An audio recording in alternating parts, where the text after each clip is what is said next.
OK, dernière capsule des derniers numéros. En fait, je vais filer là, jusqu'au numéro 25. Donc, on a terminé finalement la thématique 3 qui parlait beaucoup d'univers matériel.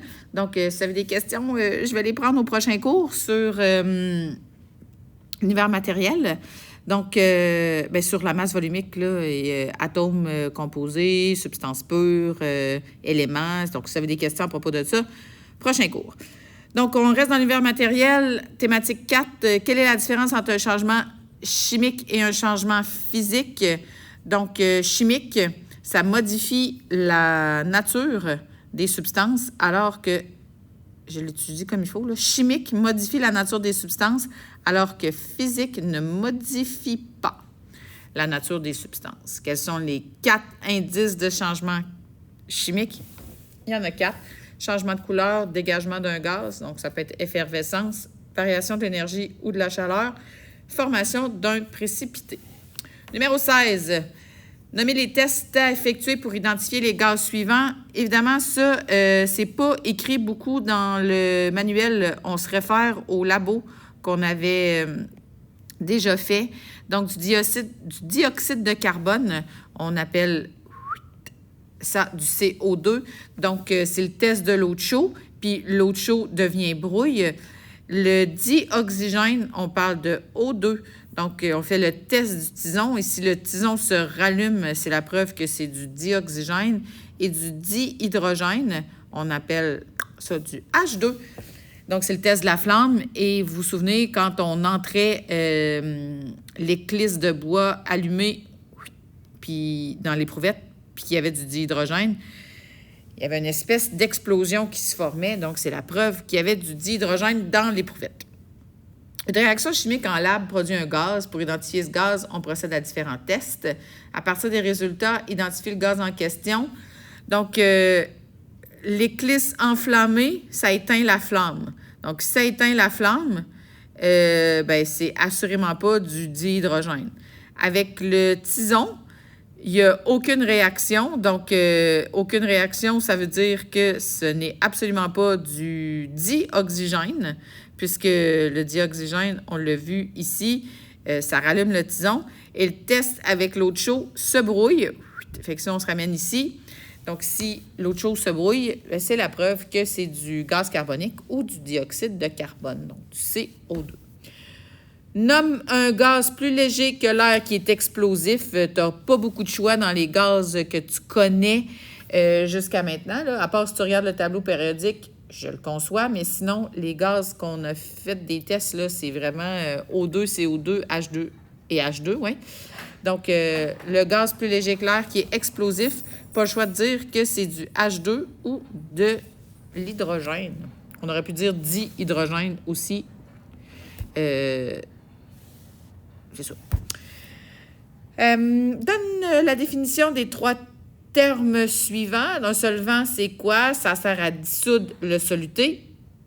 Le soluté, c'est la substance qui est dissoute dans le solvant. Et la solution, c'est le mélange homogène à l'état liquide. Donc, c'est le soluté plus le solvant. Nous, par exemple, le soluté pourrait être du sel, puis la solution pourrait être de l'eau salée, par exemple. Ça pourrait être un bon quick, donc un beau lait au chocolat. Donc, le lait serait le solvant. Le quick, je ne sais même pas comment ça s'écrit. Quick. Ça pourrait être le soluté et la solution pourrait être le lait au chocolat. 20. Transforme les unités de mesure suivantes. Donc, ça, c'est quelque chose que vous avez manipulé là, beaucoup en mathématiques, que vous devriez être capable de le faire. Donc, pour passer de litres en millilitres, donc de litres en millilitres, on fait fois 1000. Et le contraire est aussi vrai. Si c'est des millilitres en litres, on divise par 1000. Donc, 3 millilitres en litres, donc 3000 divisé par 1000, ça fait 3 litres. Donc, 5 litres en millilitres, ça fait 5000 millilitres. 0,5 litres en millilitres. Évidemment, vous aurez droit à votre calculatrice, donc c'est toujours un facteur 1000. Donc, 0,5 fois 1000, ça donne 500 millilitres. 250 millilitres en litres, ça donne 0,25. Ici, 140 millilitres en litres, donc on divise par 1000, ça donne 0,14 litres. Et ici, 37,5 litres en millilitres, on fait fois 1000, donc ça donne 37 500 ml.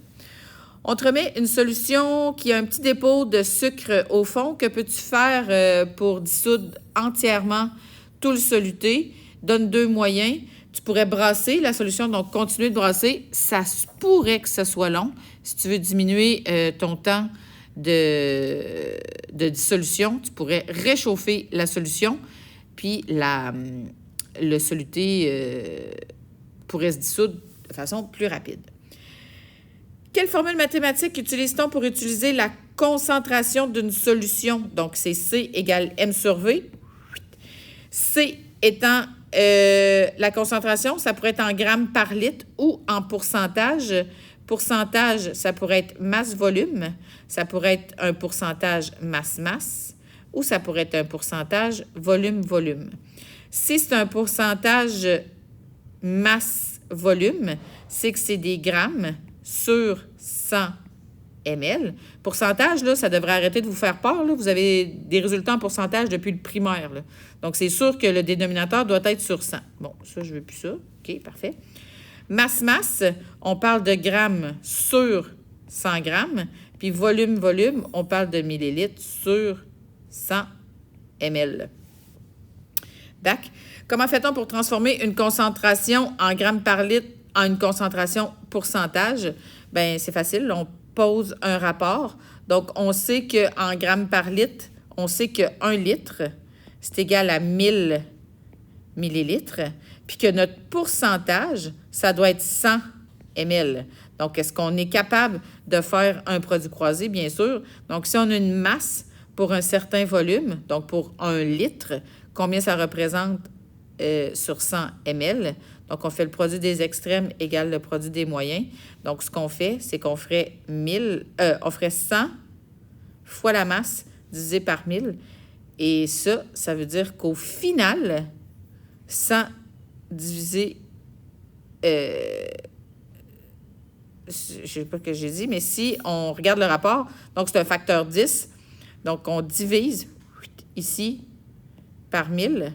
Fait que si on par 10, voyons, ciboulette, excusez-moi. Donc, on prend le 1000 puis on divise par 10 pour donner 100.